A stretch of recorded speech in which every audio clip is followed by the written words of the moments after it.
Hey everyone, T-Mobile Revel 7 Pro 5G screen won't turn on. I'll show you how to fix the black screen issue in just a few easy steps. Let's get started. Fix 1. Force restart the phone. Step 1. Press and hold the power button until the device vibrates and the screen turns off. Step 2. Release the button when the device restarts and you see the T-Mobile logo.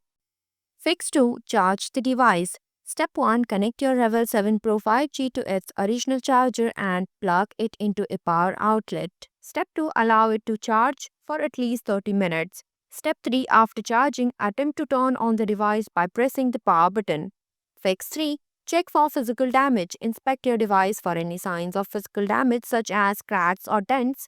If you suspect hardware damage, contact T-Mobile support or visit an authorized service center for assistance. Fix 4.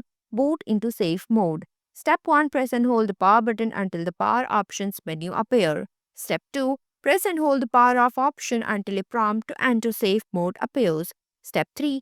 Tap OK to confirm and boot into safe mode. Thanks for watching this video. If you like this video, please hit the like button, and if you want to see more videos, hit the subscribe button.